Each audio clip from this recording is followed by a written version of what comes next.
nearly a millennium before Columbus, Norse explorers from Greenland sailed across the Atlantic and set foot in North America. This is a tale preserved in saga, confirmed by archaeology, and verified by science. This is the story of Vinland. A reminder, we are not historians or archaeologists, but everything here is grounded in peer-reviewed research.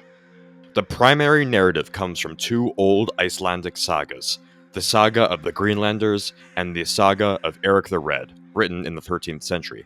These sagas recount voyages by Leif Erikson, Gudrid, and Thorfinn Karlsefni, describing lands to the west they named Vinland, noted for forest, wild grapes, and fertile soil. This aligns with broader Norse expansion in the North Atlantic during the Viking Age, from Norway to Iceland, Greenland, and ultimately, across the ocean. In 1960, Helge and Anne Stein Ingstad unearthed a Norse settlement at Meadows, Newfoundland. It is the only confirmed Viking site in North America outside of Greenland. Archaeologists identified 8 turf buildings, a forge for ironworking, boat repair areas, and over 800 Norse artifacts, such as iron nails, a bronze pin, and keyhole items, consistent with everyday Viking life. In 2021, researchers employed a new dendrochronological dating method using a solar storm's carbon-14 spike from 993 CE. By counting rings and wood from the site, scientists pinpointed tree cutting to exactly 1021 CE, the earliest firm evidence of European presence in the Americas. This milestone, bridging saga and site, anchors Vinland firmly in recorded history. Unlike Greenland, where timber was scarce, Vinland offered abundant wood. 3 butternut trees, not native to Newfoundland, suggest the Norse traveled further south for lumber, then returned to north for processing. The archaeological pattern shows a specialized facility, boat repair, ironworks, but no livestock pens or grain presses. This suggests a more temporary resource base than a settlement. The sagas refer to encounters with indigenous groups called skrælings. Meadows contains evidence of brief contact tools and artifact distributions hint at intermittent interaction, but no sustained trade or build conflict is evident.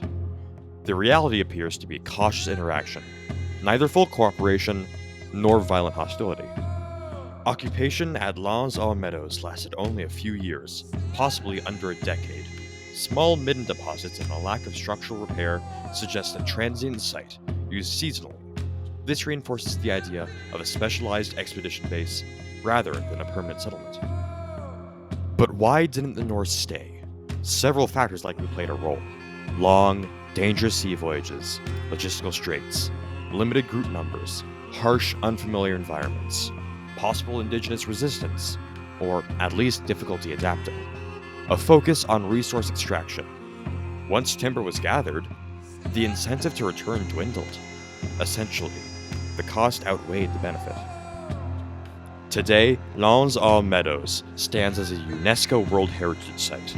The convergence of saga, archaeological excavation, and modern dating methods represents a powerful narrative arc, legend becoming history through science. Vinland was not an anomaly. It represents the culmination of centuries of Norse maritime expansion, from settlements in Iceland to Greenland, and then across the ocean to North America. While Columbus's 1492 voyage is better known, Norse explorers were the true pioneers, reaching the continent centuries earlier. So, the Norse reached North America centuries before Columbus, not as colonizers, but as exploratory resource gatherers. Their fleeting presence at Vinland is confirmed by sagas, architecture, and cutting-edge science. It's a testament to human curiosity and maritime skill, bridging myth and material evidence.